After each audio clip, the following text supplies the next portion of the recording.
Good evening, folks. Welcome back to a new episode of Around the Pit. It's yours truly, Toffees. You can find me at Toffees TV, and this is episode 11. Excited to bring it to you here on Sunday night. Before I introduce our guest to you, I do want to give a quick shout out to our sponsors, the guys over at Pro-Built Systems, who put all the equipment together for us to use to keep the show running. Razer for providing all the the keyboards and things that we use to operate the show. And last but not least, Asus, the Republic of Gamers, for putting the guts inside of the computer as well as keeping us powered. So, that said, let's jump into it. It should be a pretty good show tonight. We'll go over the guests, and we'll go over the rules, and then we'll get right in to talking about what's going on in the world of Dota. Our guests tonight, and I'll introduce them from left to right here, are for the most part self-explanatory, but I'll go ahead and give an intro just in case you live inside of a giant cave. On my left is Swindles, used to go by Swindle Melons. His name is Kyle Friedman. He is the captain of a little team called Complexity out here in North America. Kyle, a man who's been known to be outspoken for a very long time, came over. I think the definition of what you are is Han trash. So glad to have you here. Hopefully you've got some good insights for us tonight. I'll do my best. Glad to be here.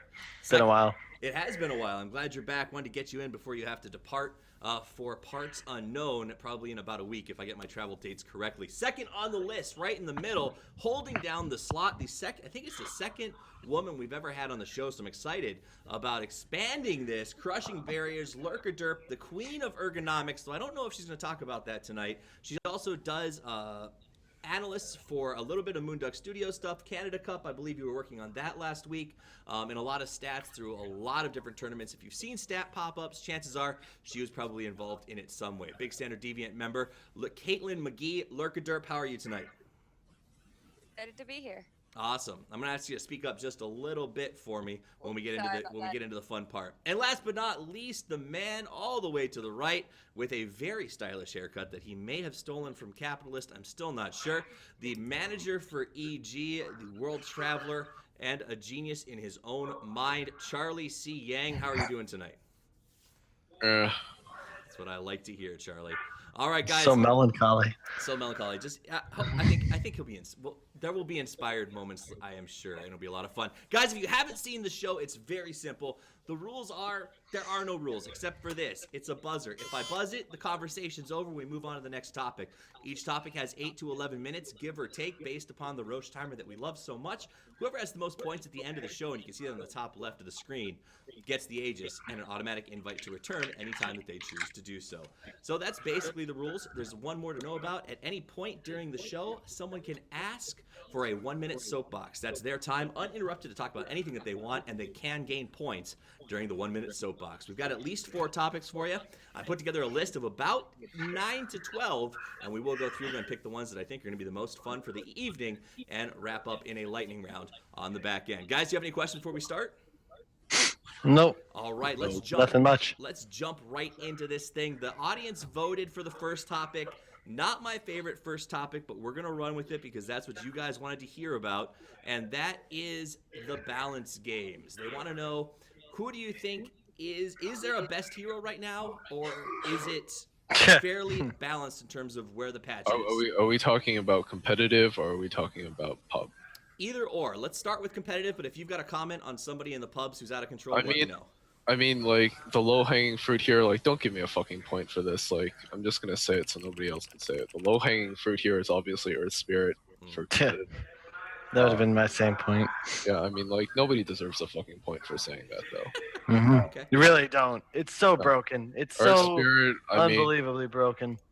Void's up there as well. I think during MDL, those were the most commonly 2 banned heroes. Invoker, OD, but I would say besides Earth Spirit and Void, there are ways to play around the other heroes that are consistently picked, that are highly valued. I agree with you 100%. Just to reiterate, like, Earth Spirit, we were scrimming today, and we were first pick, and I forgot to pick Earth Spirit because for some reason they didn't ban it, and I was just like, I don't even want to play anymore once you give that hero away, because it wrecks your entire draft. Like, the hero is so unbelievably broken that I'm shocked it wasn't toned down for the major. The fact that it had, like, an 80+ win 20, percentage yeah, 24-5 at MDL. Wow. is it, I mean, that's just unreal. Like, how is that a thing? Anyways, like, besides that, I would say in pubs right now, like, I think it really depends on the kind of player that you are. Like, a lot of people have been spamming Spectre to get up there. Artur's been doing his disgusting, like, OD, and then he tells somebody on his team to pick Omni Knight as well, so he does that OD Omni Knight shit that's like super broken. Okay. I mean, like, everyone knows what's broken this patch. I'd argue that, yeah, of course, all of those are fairly obvious. You know, the 85% win rate out of Earth Spirit's insane. His elo gain at MDL was second highest of all time.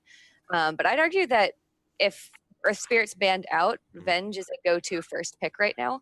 Not only because she does consistently well herself, and she's the most picked hero this patch, but also because she makes other heroes do better.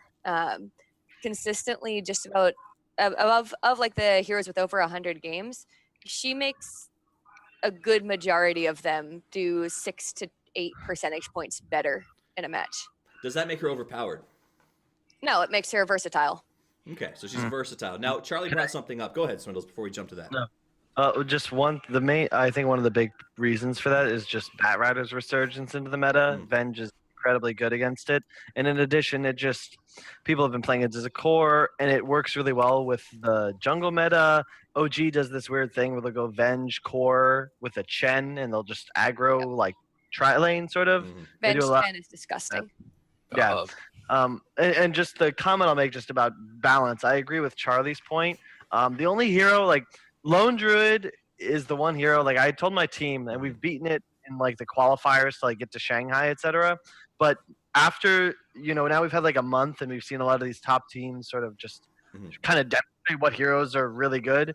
I know heroes that are good against Lone Druid, and I felt like watching eHome playing certain scrims, I think that hero is probably top 3. I think it's way easier to play around Void or Invoker, pretty much everything but Earth Spirit. I just think Lone Druid's just so strong right now, and it's going to be pick or banned every single game at the major. I think it's a pretty not even bold prediction.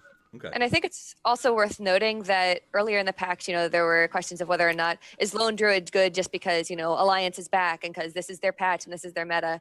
But based on who's been playing Lone Druid, no, it's not just, it's not just Bulldog, it's not just one team. There are plenty of teams figuring out how to use it and use it in a very scary fashion. I respect that. So let me ask you this. It sounds like Earth Spirit's sort of on the table, everyone's saying ridiculously OP. Lone Druid's sort of falling into that ballpark as well. If we see a mini nerf to those two heroes, do you think that this is a really good place to go into majors in terms of balance? Even with those heroes as they are, I think this is I haven't really been playing the game for that long. It's still only like a year and a half, but this is by far my favorite patch, even though it's causing me a lot of anxiety because I'm just like, I've got this fucking just huge notebook and papers, and I'm just like, I feel like I'm going to tear my fucking hair out because I actually just don't understand what's going on.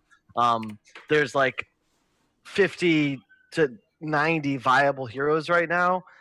We were coming up with heroes we could pick in the first phase, and then we got to like 25 without trying. And we've been playing a lot of pretty good teams recently to try and train, and we've been getting beaten pretty thoroughly because we'll play this one top team and they do this, and we're like, okay, we kind of learn from that and we figure that out, and then the next team does something totally fucking different, and they're not even using like any of the same heroes at all, and they just have totally different things that they prioritize. So they pick they pick hero A and B as their opener, and I've never seen that before. And then they're doing this, and it makes sense that it's going to be really good. But if you haven't seen it, you won't see it coming. So let me ask you this. Off of that topic, Charlie, do you think that makes the game of Dota better when there's that much flexibility to how these heroes are all being played and how many could be in the pool? Absolutely. I think what you've been seeing in the last almost 2-3 years now is that each team develops specific kinds of playstyles, and those playstyles are becoming more and more viable and more refined and more distinct from every single other team. And that's great to have. That's diversity. That's more interesting than every team playing the same way, or there being one defined, Nash equilibrium of this is the best way to play. I think you saw probably a little of that at TI2, where I think there was a clear, defined best way to play. And then slowly and slowly, as patches have been developed and the meta has progressed, you've seen teams develop their own specific way of playing. And this way of playing is suited to the type of players that each team has. So when you say, like, I think clearly Earth Spirit's like broken this patch. Like, but beyond that, even Lone Druid, like some teams will run it differently than others, and and only certain teams can run it in a certain way. So even though Lone Druid is very good, it's also very different. Yeah. Like each team plays it very differently. And back to Lurka's point about Venge, I think one of the reasons people saw Venge played so much and picked so much is because it's so diverse and versatile. Despite however many ways teams play it, it can be played in all those different ways. And it's a lot like Dazzle, the last patch, where it enables so many different drafts. And it enables you to open in so many different ways. Interesting. So do you guys think that is... It feels like in old patches you prepared... When you sort of did your research, Swindles, or you see your teams get ready, you prepared for the heroes or the game. Do you feel like now, instead of preparing for the heroes in the draft, you prepare for the team specifically? Or has it always been 100%. 100%. As I'm trying to think of an example. Like, I'll use like VP as an example, because VP has been in my mind as like a hero that might pull out Drow. And it's the same with OG now. And there are certain styles, like when you think about how VP plays Dota, how OG plays Dota, it's very unique from how EG does things. And there are heroes that you would fear with VP playing them, and then heroes that you would fear if EG was playing them. And it's not even necessarily about which hero is best for the situation, it's about what hero is the opposing team most comfortable with. So in that sense, I feel like drafting's become more complicated, because it's not so much about reading both teams, and this is kind of a product of the stakes at the moment. The major's $3 million tournament, Right. Then there's another one, then who knows how much TI is going to be played for, and this has now been the case for like a year or more. So all of these teams at the top are working really fucking hard to stay there. And you can assume that they're going to prepare for you, and you're going to prepare for them. And it just adds so many layers to the game, because you're both doing your homework now. You're really not going to be able to surprise people anymore with some weird niche pick. And, that's not true. Okay, sorry. You can surprise people once or twice, all right? But that's shit that you haven't shown anybody before. You know what I mean? It's to the point where...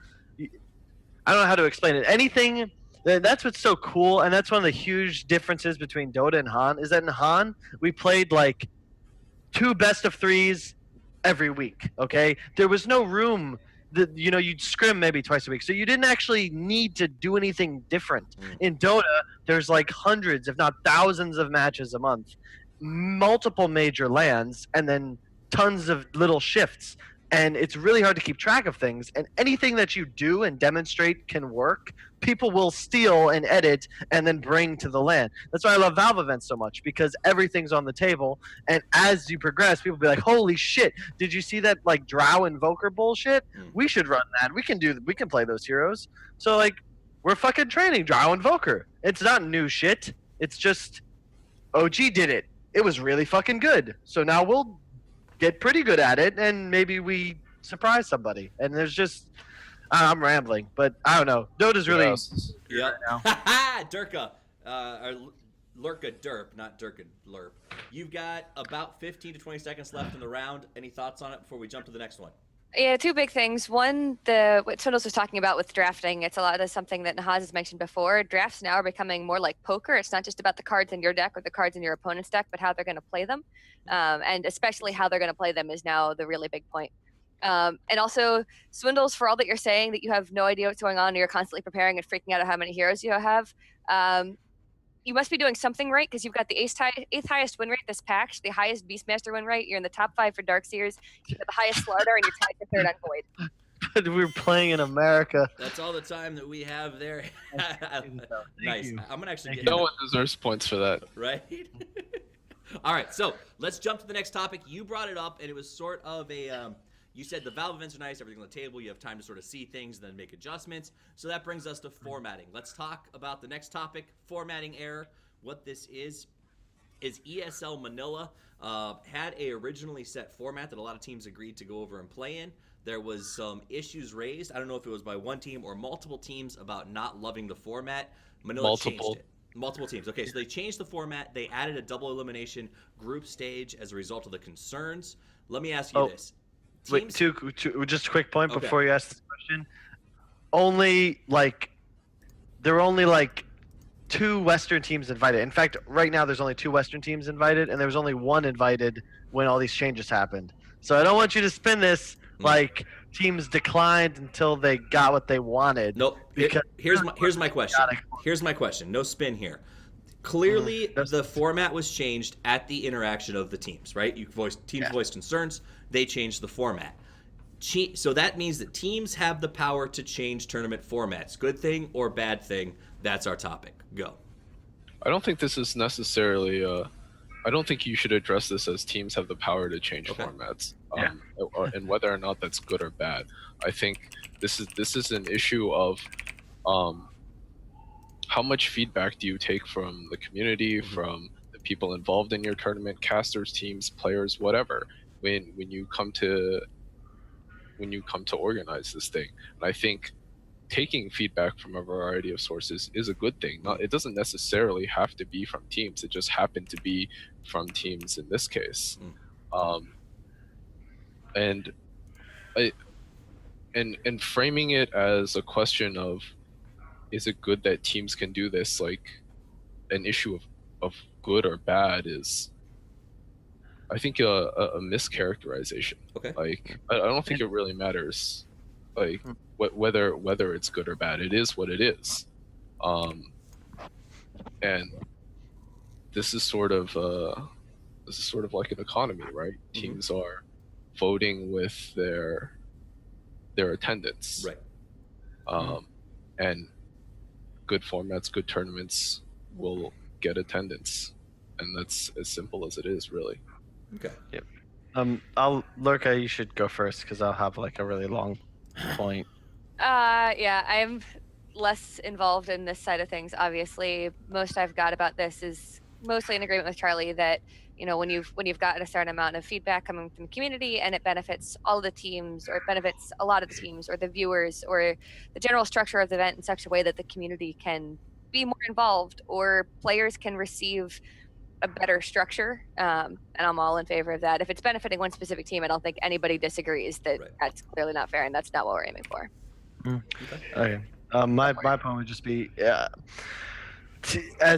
agree with what Charlie's saying. Teams do vote with their attendance, and in this case, it really was a terrible format. Like, Manila is so fucking far away from everywhere. You don't want to fly there and know you're in a single elimination BO3 format. It's just a terrible format, and especially in a situation where they could, as they did, very easily change it and still fit into their schedule. But now every team's guaranteed at least 2. You go and let's say you get matched up against the team that inevitably wins the event in the first round, and you lose 2-1. You're just gonna feel awful. You'll be like, wow, what a shitty fucking tournament. And you'll be disappointed that you didn't win, but you'll just feel like you got cheated because you finished last and you lost to the team that won. And I personally feel like every tournament should just run a GSL format. It, to me, is just by far the most fair, and it also has the most viewer interest, and it also is like you play such a few number of games and you get 1, 2, 3, 4 easily, and there's no argument. It's not like, oh well, it's BO2s and they 2-0'd these guys, we 1-1 these guys. You don't have any of those issues. And my final point's just kind of completely unrelated, but for the love of God, can we do away with this coin flip to determine side for game 1? If you're gonna flip the fucking coin again for game 3, it's completely fucking asinine. And 3 major tournaments use this, and it doesn't make any sense to me whatsoever. And if we could change these rules, hopefully we can change this one. Join Dota. I'm looking at you, please. For the love of God. There are a lot of, you want to talk about tournament rules. There's a lot of ground we can cover there if you want to go down that rabbit hole. So is that the next maybe step? Because you mentioned sort of teams are participating in this free market economy created around tournaments by using attendance as a form of currency, right? If the format's not right, I don't want to waste my time or take the risk of the travel. Is that the next step? Is teams say, all right, now formats are standardized, but the rules need to change? And is that where we're going to start to see some standardization of rules in the future, or is that way too far I think out? you're seeing it to an extent now. For example, at MDL and at what's it called, Starlighter, there was a rule that me and Swindle were involved in. Well, more Swindle. I didn't care so much, but I happened to be there. No. Hang on. No, You okay, do shut care. the fuck up for a second. You wouldn't be in the argument. So this is what happened at Starlighter and MDL. Okay. There's this. Well, so I'm at the admin desk, and I think I was asking about the shuttle schedule at that time or something, and then Swindle had come up, and then he asked about having paper notes to be able to bring into your match, into the booth while you play, so you can use it while you draft. Now, the majors allow you to bring in paper notes. Valve allows you to bring in paper notes for the international. But for Starladder and for MDL, there wasn't they didn't have any ruling on this. It was just wasn't in the rules. And Swindle asks about this, and he says, what can we do? Originally, for both Starladder and MDL, their original ruling was that no notes would be allowed. The Summit also has this rule where no notes are allowed, but they did tell you beforehand. To clarify, the ruling was that, but there was no actual rule in like the rule. Right. So they're in the rules. They don't say anything about this for Starlighter and MDL. Oh, okay. But both Andre and Molly's original inclination in deciding this was to not allow notes. And that's something that we can debate the philosophy on for much longer than this show has time for. Right. And so Swindle comes up and he asks, why can't we have this? The majors have this. TI has this. This tournament should have this as well. And it wasn't in the rules to begin with. Blah blah blah. These are my reasons. It helps me, etc., etc. It should be in. Eventually, because of the fact that TI allows notes and majors allow notes, I believe that's why Andre and Molly acquiesced and said, okay, you can have notes in the booth. In the booth. Right. Interesting. My personal feeling is that you shouldn't have it, but from a team manager perspective, we don't really care that much. So it's like whatever. But I think that's something that should be standardized across the board. Can I? Go for it. I agree with you about standardization. I'm just curious if your team wanted to have notes in the booth, would you not be more inclined to? What I'm saying is, if my personal opinion is that we shouldn't have it in, but if my team wanted it, I would absolutely advocate for it. I can advocate for something while personally not believing in it, agreeing with it, and especially in the case that it's not like we're talking about capital punishment or something here. It's about notes in the booth. It also sounds like it comes down to, was a rule stated before you prepared for a tournament, because that's an issue too. A rule was not stated in here. We didn't ask about it earlier because we didn't care that much. Right. But when we were there, Swindle did throw a lot of heat on the organizer there for not having it in the rules. But at the same time, if this is a rule that you care that much about, it was both on you and Beef to ask way beforehand about this rule, not at the event itself. I think we're running out of time for this topic, but I think the main point that we'd probably both agree on is that there's too much money, there's too much time and man hours put into this game. We really should have an established LAN rule set that can be changed for certain circumstances, cultural differences, whatever. But there needs to be a very basic outline of just simple shit like what can you bring in the booth with you. I think that having notes is something that's in any professional sport and that they should be allowed.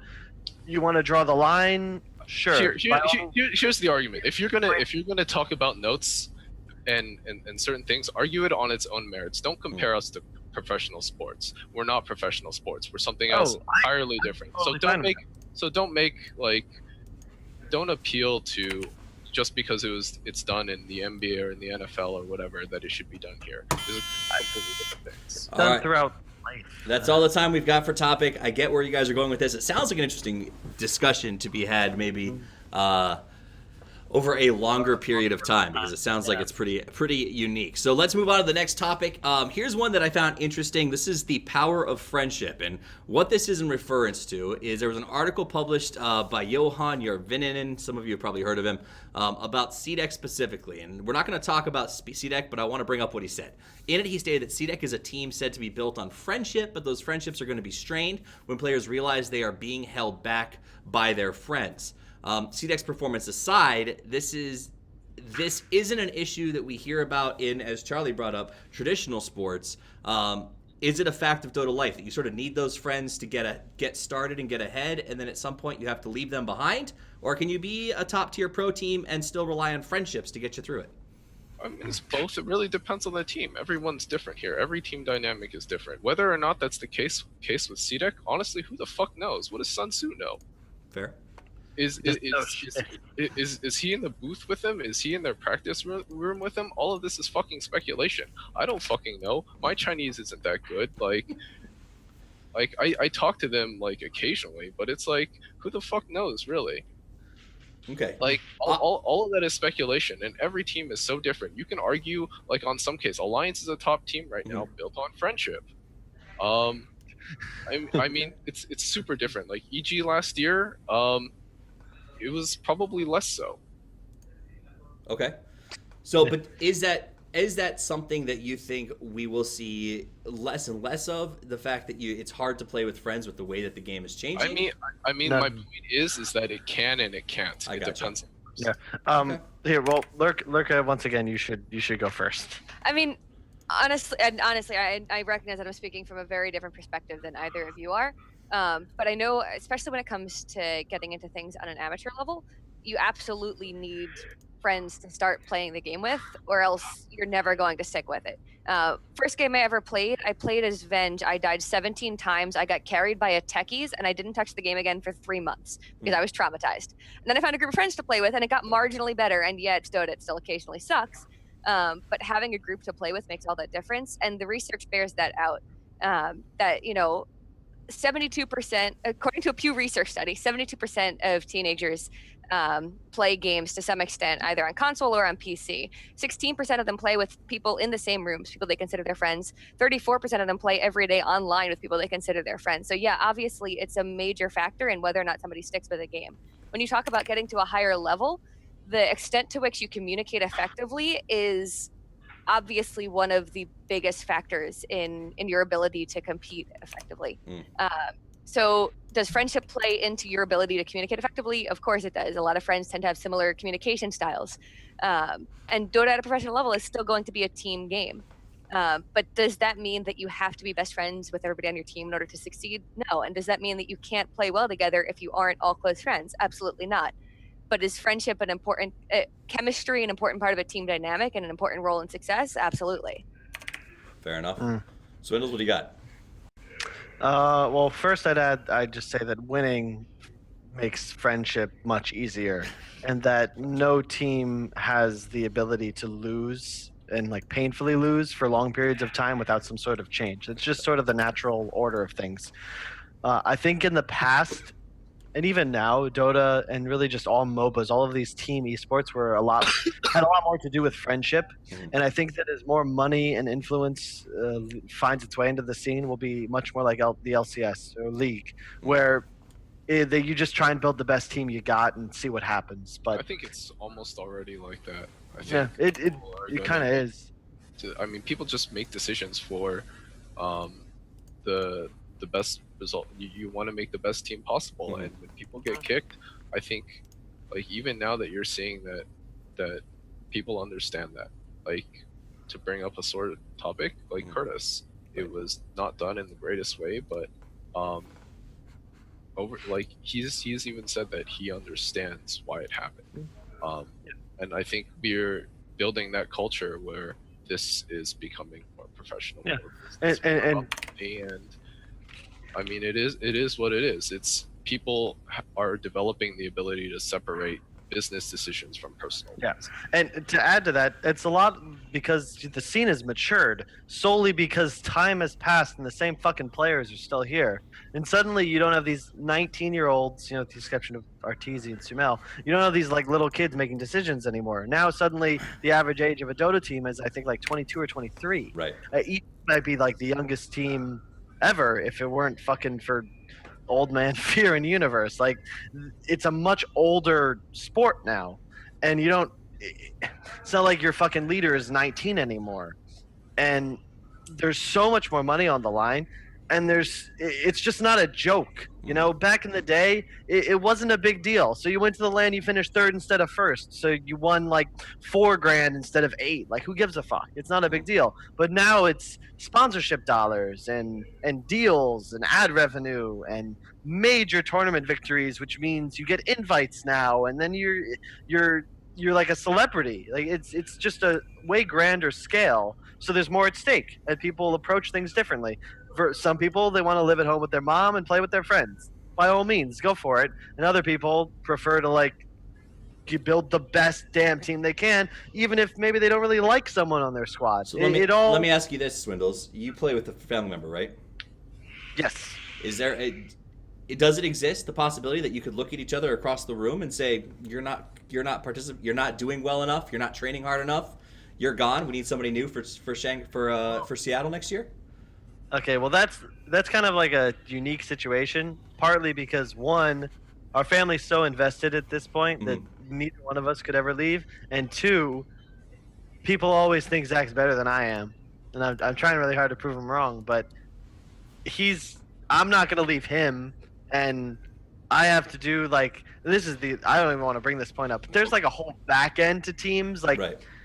Like think of like Puppy, right? Puppy's always gonna have a Dota 2 team, 100% of the time, always. And that's sort of the way the scene has shifted in a sense, where you have different players who have a lot of influence because they've been around for a while and they've won as the leader, and that allows them to attract different players and build a team around them. So like in the Shuffle, as an example, No-Tail and Fly built a team from the TI Shuffle, and then they made it happen, and Fly was the captain. So it's like Fly was building the team with the help of No-Tail, and that's where you see friendships and relationships play a role in the formation of teams, where you'll have like a core, 2, sometimes 3, that then bring in the players they think are best. Whereas previously I feel like Dota was a lot more click friendly, where you just had like this click over here, these are good players, and then this click over here, they're good players too, and they all play together. Oh, Dota's still super clicky. It is, but it is. By the way, you never answered the question. What was the question? Shit. Whether one of you would kick each other. I don't think so. If either one of you just got to the point where you weren't cutting it, would either one of you kick Yes, but I don't think we would ever get to that point. I feel like things would have to change. We'd rather, both of us are fairly similar, and I feel like a lot of Dota players are like, maybe not, I guess, but if we were, like if we're going to be Peyton Manning in like 2 years, we'd probably just quit before we allowed our career to just disintegrate like that and just to appear that terrible. So Let's not yes, I guess, but we'd probably stop each other from being so shit before we got to that point. In a perfect world. All right, I'll accept that as an answer. Anybody have some last thoughts on this one before we move on to the next topic I got? All right. Sounds good to me. Let's jump into, and you talked about this. You actually brought up Big Daddy Fly and sort of the changeover to OG, and this is our next topic. This is the ego versus the super ego, and what this is in reference to the Economist article that just came out. You guys probably saw it. It was sort of a C9, but it specifically followed Big Daddy in terms of how he performed with the team rolling into Seattle. Do you think, and it feels, do you think that we're seeing an increased focus on a superstars over teams? And is that a bad thing necessarily? Or do you think it should stay focused on the team in terms of public perception? A focus for who? Can I take the... We're seeing it a lot from the media. I think the fans of teams still tend to be pretty stalwart about team fanship, but I think that media is really picking up on superstars and charging after them in their coverage. I think Of course they do. They want to. I'd like to take the lead on this one if you don't mind, Charlie. Sure, go ahead. I think as this game and esports in general become much more prolific and popular with more dollars invested, you're going to see more superstars. You're going to see a lot more individual focus because that's just like what sells. You know, you take the cute guy or the guy with the story or the guy who's got something special about him. You blow his up big, you put him on a talk show. Because at the end of the day, like, I think there's a very big similarity between esports and trying to make a band back in the day. And at the end of the day, you know, your lead singer's got to be the cute one because no one wants to fuck the drummer. It's just reality. And as things progress, you're going to see more of a focus on the individual because a team doesn't sell like an individual does. And you don't share Twitch viewers and you don't share the donations. The only thing you share is your team's results. And that's just not as easily marketed as the one guy with the one image. All right, so let me ask you a straight question. I'm going to ask a straight question, then I'm going to go to Lurka here. Yes or no answer. If the New York Times contacted Complexity and said, we want to put a team in the house, we want to follow you specifically, Swindle, and make a really great story about how you lead and promote this team and make it what it is, do you think that would hurt the morale of the rest of your team? It depends on how you phrase it, I suppose. I'm not sure. Okay. If it were like solely to be based around me, then I would probably say, I mean, I would say yes, just because that's like incredibly invasive. And if it were just for my benefit, that would probably hurt the overall feeling. But okay. Fair enough. I'll take the yes on that. Lurka, what do you got? I mean, I feel like a big part of the reason why the media is able to seize onto superstars right now is because it's difficult to get invested in a team consistently when things are so damn unstable. True. And a team could be 5 different people from one patch to the next. So of course it's difficult to be like, I am like solidly 100% behind this team unless like you're a really big brand and relatively consistent, something like EG is. So of course, you know, as more traditional media starts to popularize esports, especially Dota, of course they're going to seize on the standouts because they know that these people are going to be consistently playing well wherever they're playing. So I can make a great story about this person. I can follow them for a while. I can make a lot of clicks out of this. And then you have to consider, you know, what are the different team dynamics?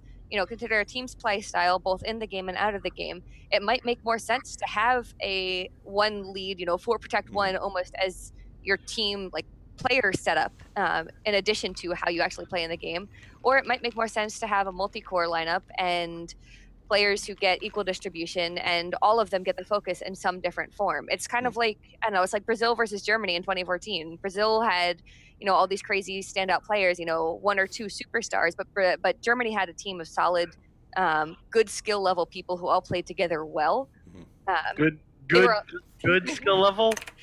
Okay, I'm not hating on Lam or Schweinsteiger or Mueller or Klose. Don't ask me to hate on any of my German boys because I love that whole team dearly. But when it comes to how Brazil was followed as, here's these people who stand out. You know, Fred's amazing. Or, you know, we've got the historical Ronaldos and the Ronaldinhos. Germany played more of a team style. And yes, there was knowledge of individual players, but the focus was on how Germany played together as a team to beat Brazil. Not as one particular player was like the be-all, end-all of this entire experience. Interesting. Okay, so you're saying it could go either way based on the teams, and it may hurt some, may help some? Exactly. I think if you're a team that needs exposure in any way, shape, or form, then yeah, you might just go for the media covering your superstar. Fair. But it also depends on what your team dynamic is, and is that the way you want to brand yourself? Charlie, what do you got on this one? So, I think from your perspective, I think the reason that you're saying that you see a lot more media coverage of superstars lately is because you're seeing more mainstream media come in. They've typically focused on superstars. Your ESPNs, your New York Times, whoever. It's to the points made earlier. It's also easier to follow superstars. It's easier to follow one person's story. You're more likely to find one guy with an interesting story rather than all 5 on a team having interesting stories. And yes, it will continue to be this way just because that's how we follow almost everything. One guy, interesting story, one big following. It's just easier. And it's also easier for these people to gain access to only one person. It's a lot easier for ESPN to interview one guy rather than to interview an entire team. And then while we're on the topic of content, I want to use my soapbox here. All right, let's do it. So I'm going to put a minute up, and you get uncontested, do what you want to talk about time, starting right now. Okay, so I think over the last 2 or 3 months, I've read so many things from different content creators and journalists complaining about how lack of access, lack of player access at events, lack of access in general, lack of the ability to interview or do whatever the fuck with players at events. And the reason is because you're ass. Your content sucks.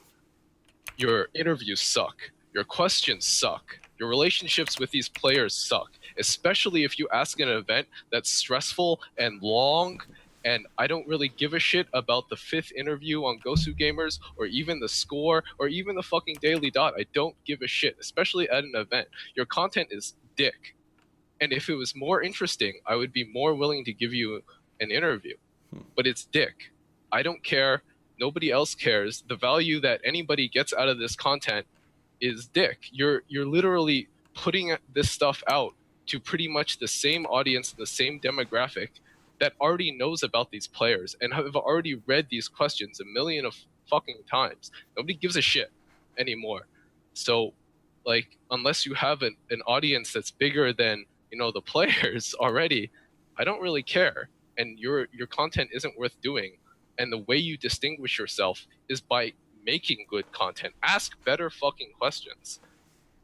Do your homework. And it's not like I'm speaking from a place that doesn't understand or whatever. I was a fucking writer once. I actually started in this scene as a writer. I worked for ESFI and I did interviews with players. So I've been there. Stop being ass. And don't playing to tournament organizers or Valve and asking them to step in and do something about this, and force players to have media time. That's not the solution. The solution is stop sucking dick at your job. You guys are unmuted, by the way. Feel free to jump in anytime. Can I pitch in real quick? As a perfect example, the Gosu Gamers preview they did on my team was it was just factually incorrect to the point where I question whether whoever the fuck wrote it, and to call you out specifically, Andres Payema, whoever the fuck you are, that Gosu Gamers pays $20 an article to write words. He didn't even know the roster we used during the Frankfurt Major. He's made it seem as if this was the team made right after TI5 in the shuffle. He spelled our names wrong. He spelled oh fuck. He's shit. What'd you spell? Smoothie. He spelled Z-Freak wrong. How do you spell Z-Freak with 2 K's and 1 E? How do you not even have I mean, to be fair, journalistic... Z-Freak's not a fucking word. Who the fuck knows that? It's literally on the Gosu Gamers website. If you go to our roster, they're spelled correctly. It's not hard to... it's not hard to look it up, but you can't say that like, how do you spell this wrong? How do you spell Z-Freak wrong? That's not Yes. How do you spell it wrong when it's on your Gosu Gamers website under the roster? Like, what the fuck are you doing? How do you write a preview and not have the competency to go on Dota Buff and look at the rosters that were used? Like, I'll give you that. So speaking as someone who has written for one or two websites before, not claiming myself as a journalist in any way, shape, or form, Charlie, I'm terrified to do this, but I'm going to call you out on what you just said, because I've asked you for an interview in the past specifically to have a discussion about ergonomics with your players, because they have some of the best damn ergonomics in the scene. And that's an important topic that nobody ever covers. It was something different, it was something unique, and you said no, and that's fine, and I respect that. But if you're saying that all journalists suck dick, I didn't say all journalists suck dick. not all of them. Just you the made the one. generalization that No, the journalists currently in the scene suck dick. True. No, I didn't.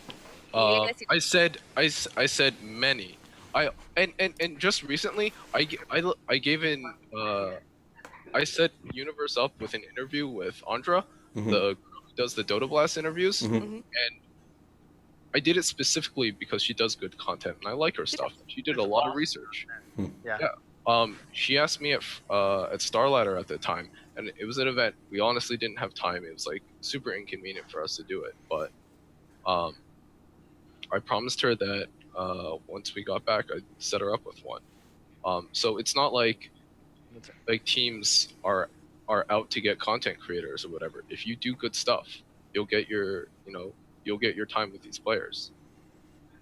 All right. Well, so message received, Lurka. I think that we need to pick up our content creation game and hopefully get some more folks on the various interview stuff that we're working on. But that's all the time that we have for this topic. So, Final point. Look, absolutely. you don't need to do that much, okay? But if you go and ask for an interview and you know their fucking name, that's a good start. Like, I swear, like we've gotten to this amazing point in esports, and yet we still have this idea that you don't need to work hard to be something in it, or I don't even know what it is, but you have to do more than just show up now.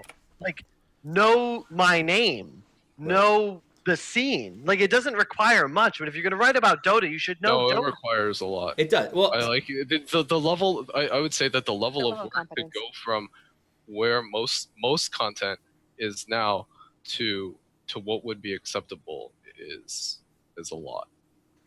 okay. So I don't know where to go. I don't want to take the time to ask what makes content acceptable. Because I think that there's a lot. I think that's the big struggle right now, and that's what happened on the show last time when we had a lot of writers on talking about access. Is where do you come up with the acceptable? What have people heard already? But I think that's a discussion for another time. So let's just move on. If those writers can't answer that question themselves, Yeah. what the fuck are they doing? Okay. I got super triggered watching that episode, by the way. Okay, but so, I mean, let's go into it. Let me ask you this: as somebody who has sent out interview requests, and honestly, I don't think that my interviews cover the same kind of shit that everybody else has heard. What do you want to hear when an interviewer comes to you? It didn't work for Lurkaderp on ergonomics. What are you guys looking for in terms of something? Can I I want to take a soapbox. Can I take a soapbox? Yeah, The- that's Can your I right. answer? Can I answer? Let him answer Charlie, real go. quick, then we'll do soapbox. So to be fair, I do think ergonomics is a great topic. Lurka, I would have I think it's a great topic. I think when you asked, it was like super inconvenient for us. Fear is also like he hates doing shit. Mhm. So like the trade-off for me for like honestly the trade-off for me for making him do this and like the exposure he would have gotten, like it wouldn't have been worth it for him. Plain and simple. Like I think it would have been great content though, and I think it's a topic that is probably is definitely pretty personal for him. He's just a lazy fuck. I'll just leave it out there. Good. And then as for you, Steven, what did you ask? You asked like what does it take for you to get an interview, basically? Well, I'm just saying, like, what does it take for interviewers to sort of set themselves apart enough to get those interviews? Is it because the distribution system isn't big enough? I don't want my soapbox anymore. I mean that's like half of it. Like the ESPN, a lot of the mainstream stuff is generally super shallow and not that great, but they do put that out to a much wider distribution, and it can be shallower because their audience probably not looking for something that in depth, and that's fine. But if you're somebody within the scene, and your distribution is the scene itself. Mhm. If you're going to ask for an interview, show me that you can do something beyond what's your favorite fucking hero, or how do you think you're going to do at this LAN, or what teams are you worried about at this LAN? Like, how many teams are honestly going to answer that, like gonna say, oh, they're going to give you some generic bullshit answer. Like, you have to show me that you can dig out good answers from players.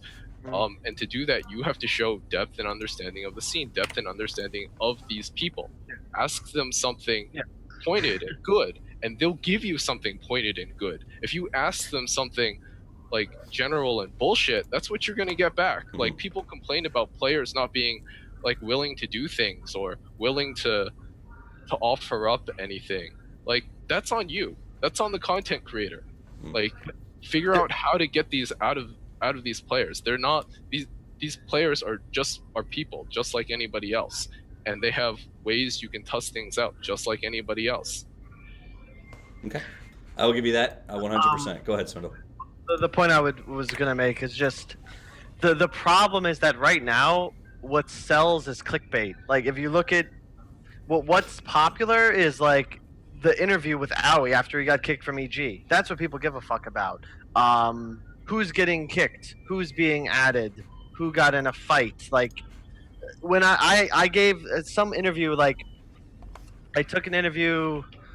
I can't think of his fucking name. Feel bad, but I took an interview at some game show LAN about just a whole bunch of shit. It was like 20 minutes, okay? But the article title he put up when he posted it was like, Swindle discusses Moon's comments, blah blah blah, about like being about Team House. Like, he made it as clickbait as possible because Right. it was just a simple interview. We just bullshit for a while.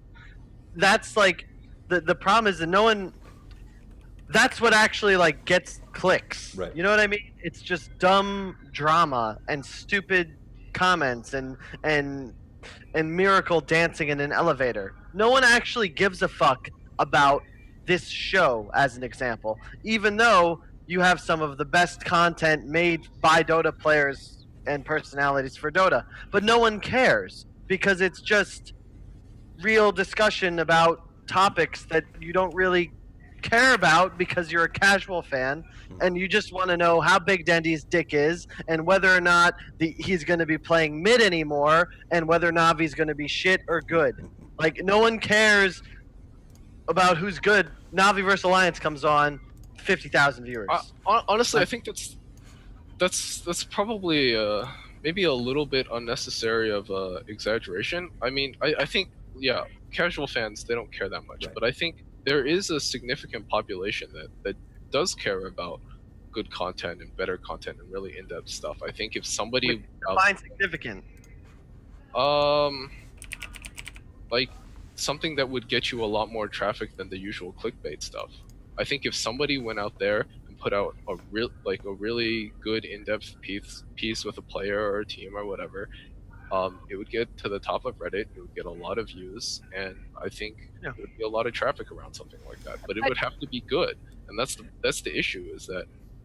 But relying on Reddit as a method of distribution is not a sustainable model for journalism in any form whatsoever. No, it's not. But it's a way to. It can be a way to launch yourself. Yeah, it absolutely is. And then after that, the ergonomics guide that I wrote, I posted it on Reddit. I got 25,000 views in a day. Every single ergonomics article I wrote after that, I then couldn't post to Reddit because self-promotion rules, blah, blah, blah. I got less than 100 views because if it's not posted somewhere where everybody sees it, nobody's actually accessing it. Nobody's going out looking for it. If it's not somebody who's already known. Reddit? Yeah, but it was considered unethical, and my editor is very ethical. So. Oh. Yeah. Darn. Right. That's actually a whole other topic to discuss. Cause after like learning some and talking to other people about like how, like, views and what things get, like Reddit drives everything. It's fucking unreal. If you don't get to like top 5 of Reddit, you're not going anywhere, and it's just insane. Absolutely. Well, and I think that there's as you see larger media outlets enter who have the money to send a reporter out to do sit-down interviews, to do the sort of quality content that we'd love to see, then you start to see, I think, fall off of smaller content creators at the same time. I mean, that's what we want to watch, right? We want to see that sit-down interview that has that high-end appeal to it. So I'm curious to see where we go over the next year or so as the sport continues to grow. I had a little topic I wanted to talk about MDL a little bit, but we are pretty close to time. So instead of going through the full 8-minute process, I know that you guys were there. You had some firsthand experiences with it.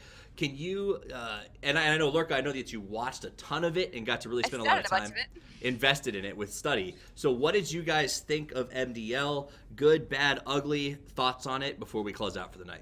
I mean, it was an exhausting tournament to attend.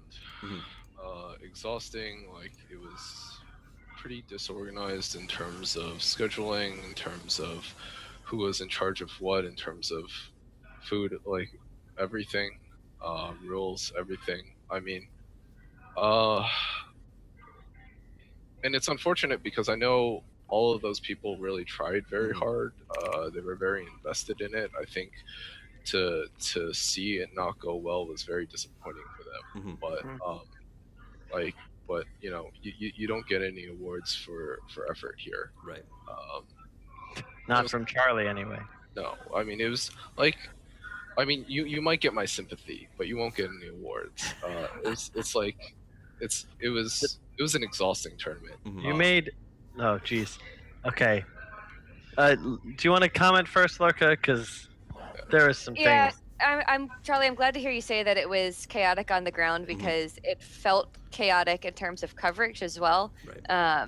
And I think a big part of that is because there was less communication beforehand, which led to people who were doing coverage had less information to go on and to set things up with in advance, which meant they had less information to pass on to individual casters and contracted casters and stats people helping out the secondary casters, which resulted in a bit of chaos on the back end as well. So hearing that it was chaos on the front end, at least it wasn't all just, computers were crap. Right, and if anyone is curious, I know a lot of people have said before that the previous MDL was pretty good.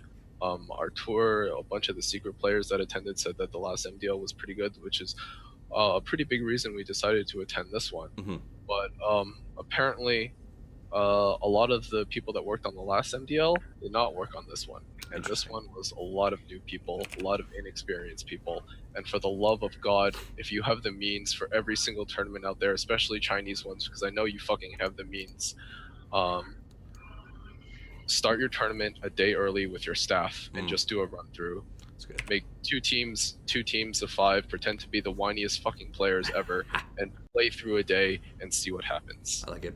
Like, every single tournament, if you have the means, you should fucking do this. I've never worked on a production in my life that didn't have a dry walkthrough. It makes sense. To add to that, have like a schedule, like know what's going to happen. Have a rule book. Have a schedule. You know, when you show up to a Valve event, they give you a booklet of like your day. They have a map of the venue and the hotel, and like it's color formatted. Okay, a toddler could understand what they need to do, and that's what we're looking for. Okay, make it toddler proof. Problems with MDL, Jesus, where do I start? First thing that had like the most impact on me and my team was I found out we were playing EG at 11 or 10 a.m. and not secret at 1 p.m. midnight the day before. They switched the schedule, then switched it back, and then said, okay, we can't change it because they were now flipping it. And this is what Valve does well. So on day 1, you can look at day 5 and see that the loser of the upper bracket match 3C goes here, and then the loser of upper bracket or winner of lower bracket match 4D plays them. So you know that if you go here and you lose, you go here, and if you win, you go here. It's very fucking simple. It's so easy, and they didn't have that. So then now you have actually administrators making a decision that doesn't need to be made. You just need it to be written out. They also made it on the fly, and the other issue is that they made these decisions on the fly, not necessarily with the greatest authority as well. Decisions that were made ended up also being changed. Like, originally we were supposed to be playing Cole, or we were supposed to be playing somebody else, and then we ended up playing Cole, like as we were going to sleep. And then the other issue, like another thing we had, was we ended up being the first game of the day when we played VG, and then we also ended up being the last game of the day when we played LGD that night, and we were supposed to be the third game.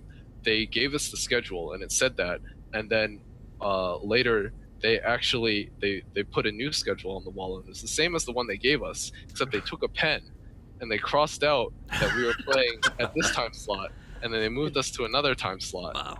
So it's like these decisions are made on the fly, and it's just by inexperienced people that.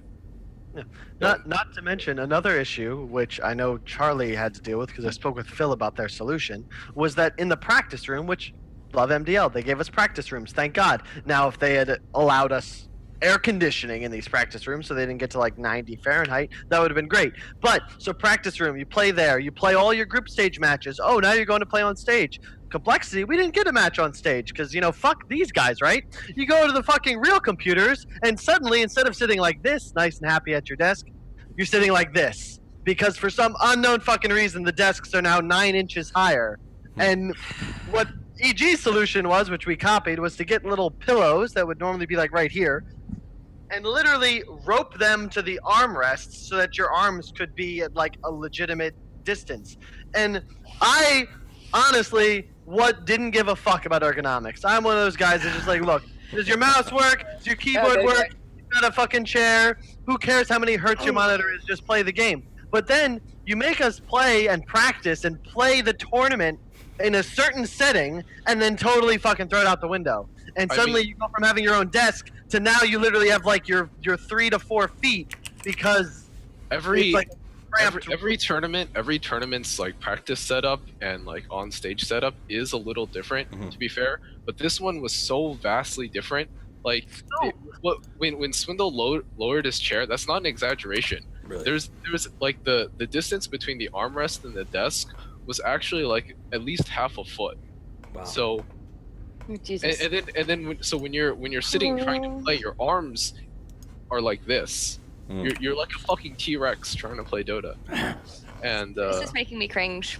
it was super awful. I don't know how like some of the other teams managed to play like that. I swear, like their bodies are gonna fall apart in a couple of years, maybe less, but really bad. Do you think that the tournament was equally as challenging for the Chinese teams as it was for the Western teams, or do you think? No.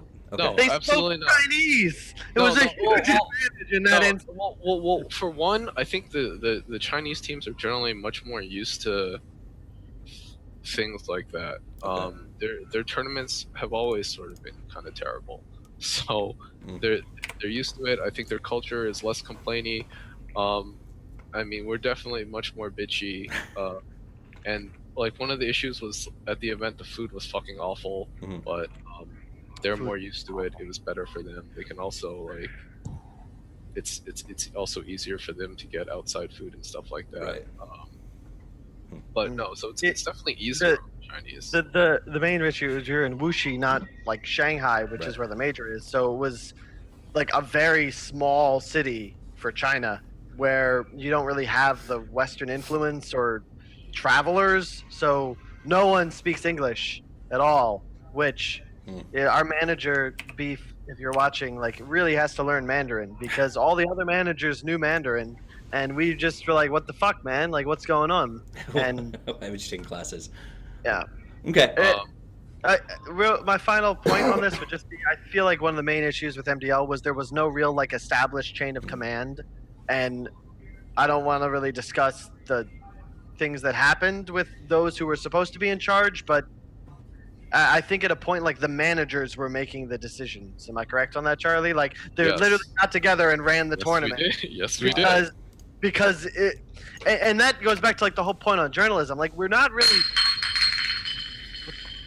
really looking for much here, okay? Was that your Yules? You need to pick it up before it disappears. Christ, Toffee. Sorry, I couldn't. Toffee took the point for that one. Couldn't resist, man. No, that was like I can't. No, to be fair, we are looking for much. I'm looking for much. I'm looking for much better. I agree with you, but it's like, you know, when you want to write an article about Dota, just don't have any typos. That's not too much to add. Do enough research to know who was on the roster of the team you're building a preview for 4 months ago. It's Right. not that hard. It's not that hard. You're running a tournament. Write out the format. It's so simple. You can Google it and print it, and you're done.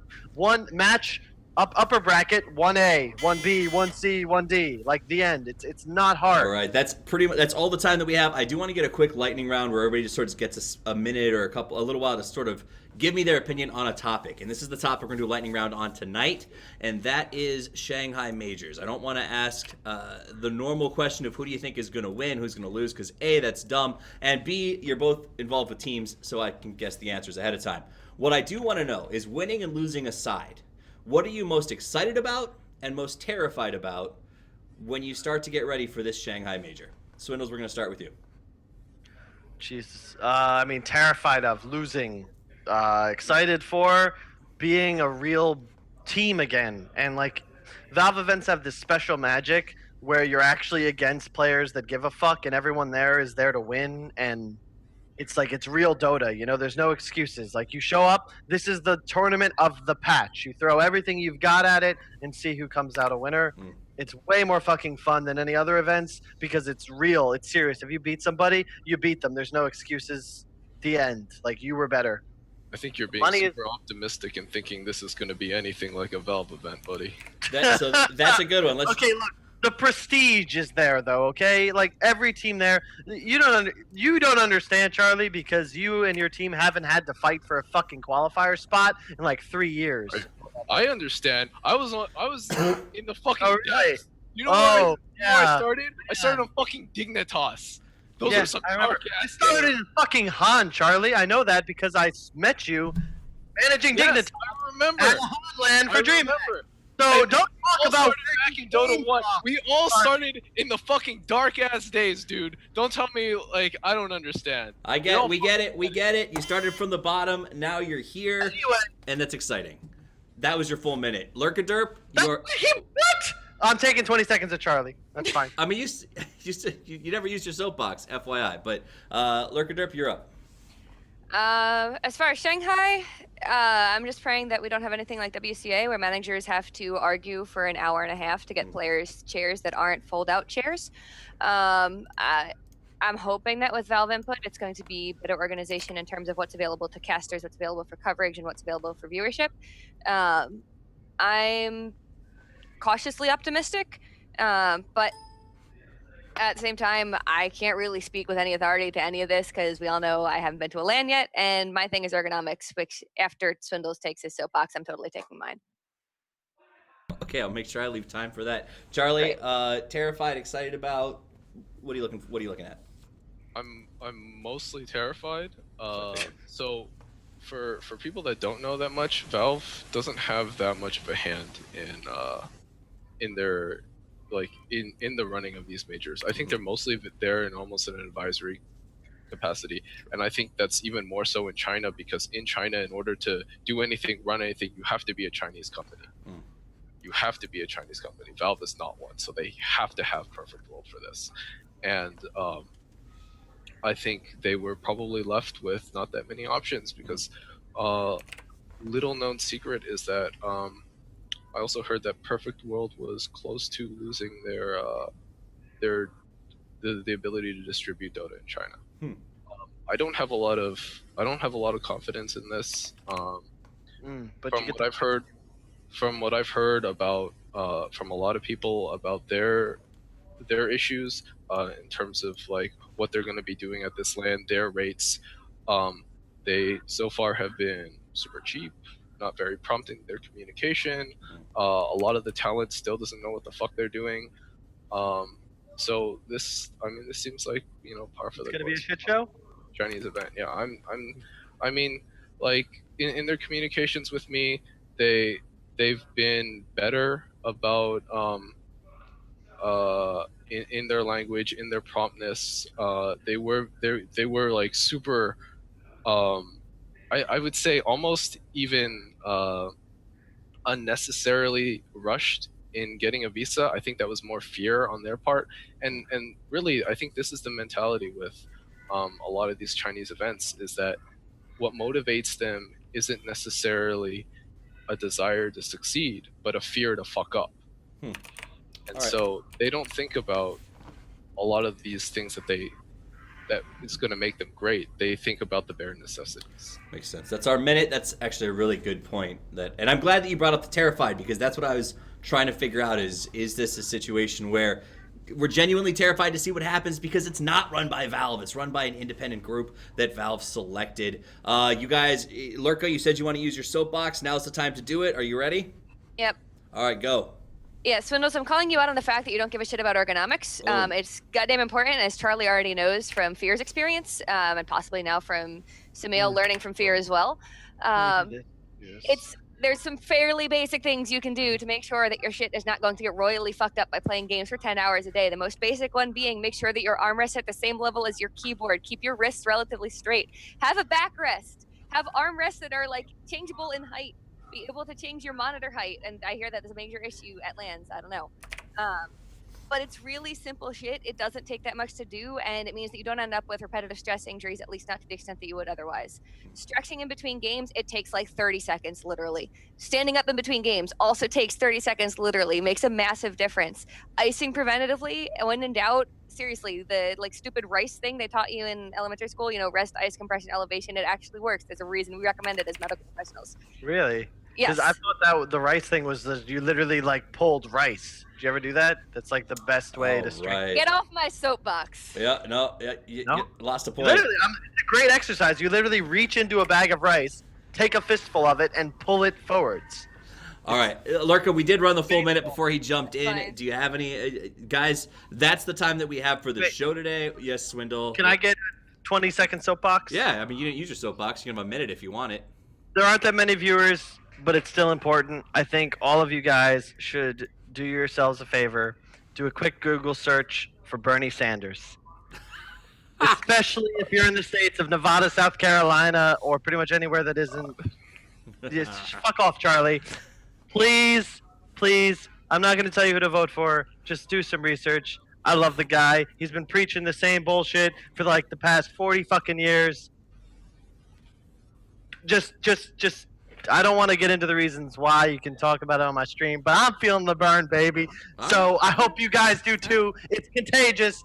I want you to feel the burn. Make it happen. Soapbox is anything you want, man. And I'll give you 2 points, not because you supported Bernie Sanders, but because I think that you make a good point about the need to actually go out and look up information instead of being a total dumbass. So anything that press people to not be dumbasses, I support, guys. That's it for the regular rounds. Let's take a look at the final scores. It's going to be 35 points for Swindles, who I think he's got like 3 Aegises in his pocket though, so no big loss for him as he still has one to make his comeback. Lurkaderp comes in at 20, which honestly, pretty good showing, Lurka, for coming in as a rookie. I think you did a good job, and I think you got stuck in the crossfire of a few topics that you've never been able to travel to a LAN for, so understandable. Great job. Our winner tonight, Charlie Yang, came in with a bit of a downside frown. Looks like he might go out with it as well, but you're our big winner tonight, Charlie. Congratulations. That means you get an extra minute to talk about anything that you want to if you've got a topic that you want to bring up right now. Nope. That's what I figured. All right, guys, that's it for the night. This has been the new episode of Around the Pit. I'm glad that you could join us here. We're here every Sunday unless something crazy happens or I want to spend time with my family. Big thank you to Swindles. You can find him at SwindleZZ. You can find our middle guest, Lurkaderp, Caitlin McGee, at Lurkaderp. Also pretty easy to go with. And Charlie C. Yang, the manager for EG, at Charlie C. Yang. Swindles, any last thoughts or shout-outs before we call it a night? Not really. Thanks for having me on. Always fun. Shout out to the team. As much as Charlie is fearful, I'm actually excited because I feel like Shanghai Major can't possibly be worse than MDL. And I know that that's probably going to set it up. Huh? Yes, it can. I don't think it will be, but it totally Shanghai, can. it can't possibly be worse. I'll be able to leave my hotel and, like, do something. Not, like... I mean, that's what you think. Communism. It was snowing. It started snowing. It was gray and dismal and depressing. There was nothing to do. The fucking okay. What do you think China is? Wi-Fi didn't work. The hotel Wi-Fi didn't work, Charlie. You think, what do you think? You go outside, you're gonna die of lung cancer in like 2 months, dude. We're gonna be playing at the Mercedes-Benz Arena, not a shopping mall. That isn't actually a shopping mall. It's a TV studio. You think that makes it look like a shopping mall? Huh? You think that makes a difference? If you have It's like the difference between New York I and, know and my people. We build things nice on the outside. It's shit on the inside. Ha!